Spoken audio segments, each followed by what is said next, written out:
जब बाकी दोस्तों मैं उमाकांत सेन जेवी ऑनलाइन क्लासेस में एक बार फिर आपका हार्दिक स्वागत करता हूं। दोस्तों कल हम लोगों ने देखा था दोस्तों व्यक्तित्व के सिद्धांत के बारे में, जो कि हमने अलग अलग प्रकार के सिद्धांत देखे थे, जैसे मनोविश्लेषणात्मक का सिद्धांत, मांग एवं आवश्यकता का सिद्धांत, दैहिक मनोदैहिक का सिद्धांत।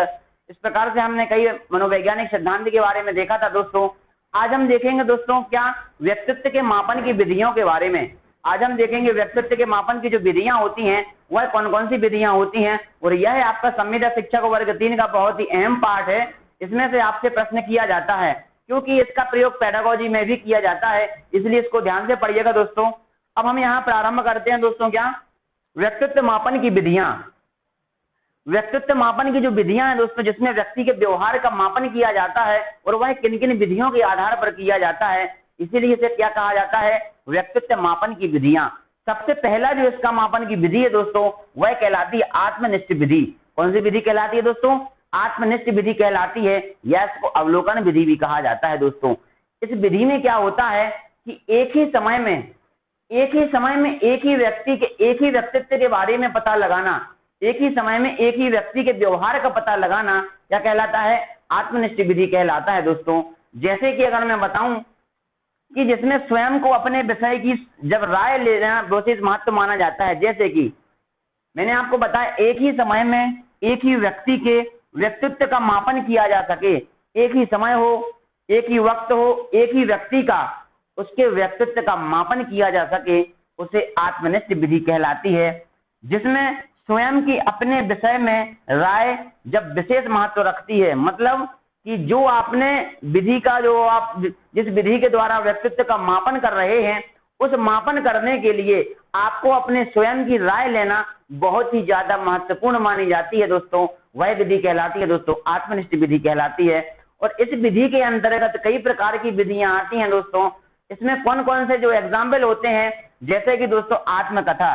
जो व्यक्ति अपने बारे में आत्मकथा लिखते, जैसे जवाहरलाल नेहरू की आपने सुनी होगी भारत की खोज, ये क्या है दोस्तों, ये आपका एक एग्जाम्पल है आपका कहेगा, ये आपका आत्मकथा या ये आपका अंतरदर्शन, ये आपका आत्मकथा या अंतरदर्शन विधि का एक एग्जाम्पल है।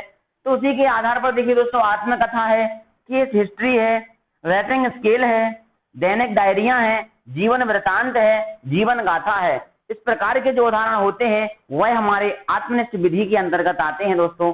और यह जो व्यवहार की जो विधि है दोस्तों, वह व्यवहार मापन की सबसे प्राचीन विधि मानी जाती है। इसको नोट कर लीजिएगा, यह प्रश्न किया जाता है कि व्यवहार मापन की सबसे प्राचीन विधि है, और आपको प्रश्न किए जाते हैं प्रश्नावली, साक्षात्कार, आत्मनिष्ठ विधि और अंतरदर्शन विधि। तो आपको याद रखना है कि आत्मकथा जो आपकी आत्मनिष्ठ जो विधि है आपकी, वह आपकी व्यवहार मापन की सबसे प्राचीन विधि मानी जाती है। क्लियर है दोस्तों?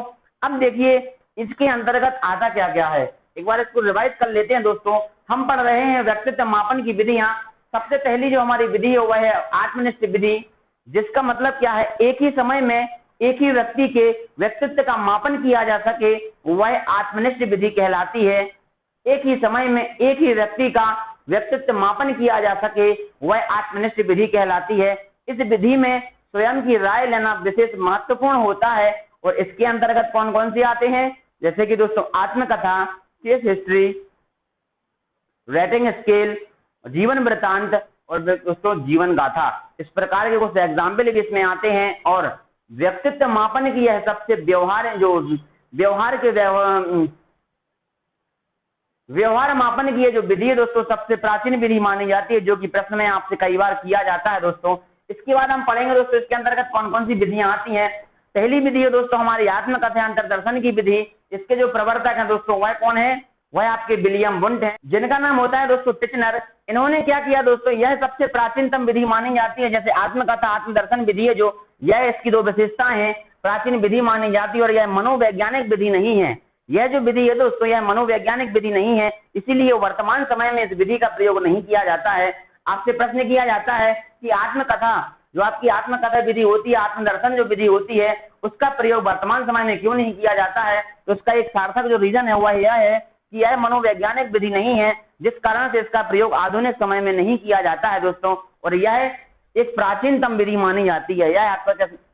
इसके बाद दोस्तों हम अगला करेंगे दोस्तों क्या, व्यक्ति इतिहास के बारे में, केस हिस्ट्री के बारे में, किसी व्यक्ति के बारे में जानने के लिए उसे कहा जाता है व्यक्ति इतिहास। इसके प्रवर्तक दोस्तों कौन है? टाइडमैन है। व्यक्ति इतिहास जो है दोस्तों, केस स्टडी, किसी के बारे में जानना, किसी व्यक्ति के बारे में जानना।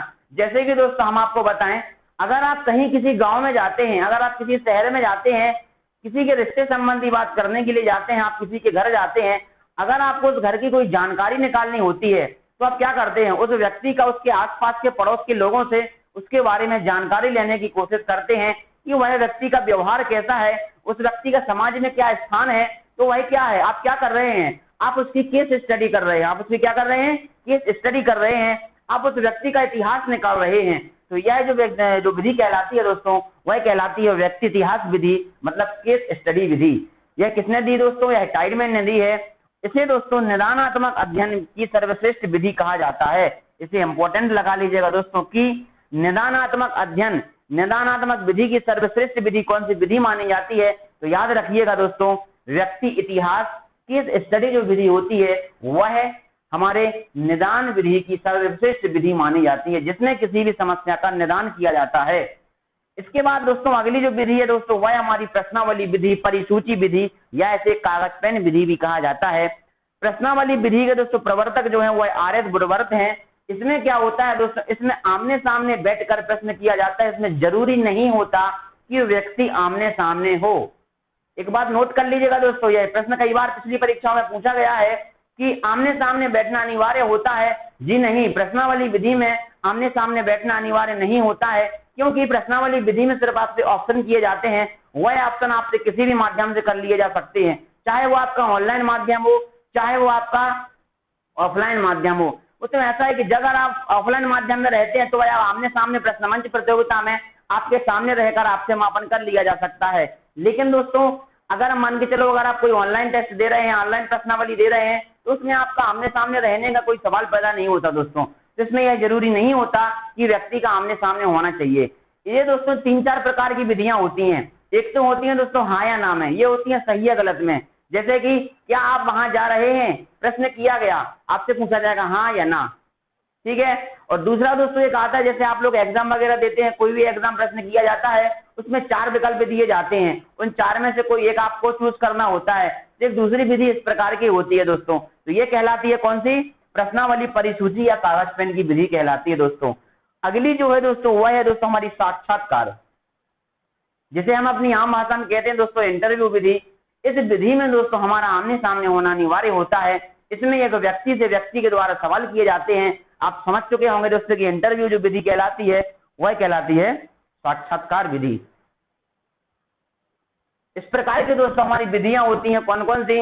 व्यक्तित्व मापन की विधियां जो आत्मनिष्ठ विधि है, इसके अंतर्गत हमारी 4 विधियां आती हैं। आत्मकथा एवं आत्मदर्शन विधि विलियम बुंटी के द्वारा दी गई है, टिचनर इनके शिष्य हैं। सबसे प्राचीनतम विधि और मनोवैज्ञानिक विधि नहीं है, इसी वजह से इसका प्रयोग वर्तमान समय में नहीं किया जाता है दोस्तों। इसके बाद है दोस्तों व्यक्ति इतिहास केस स्टडी के बारे में, और दोस्तों यह क्या है? टाइडमैन, इसके प्रवर्तक टाइडमैन है और यह निदान की सर्वश्रेष्ठ विधि मानी जाती है। इसको नोट कर लीजिएगा दोस्तों।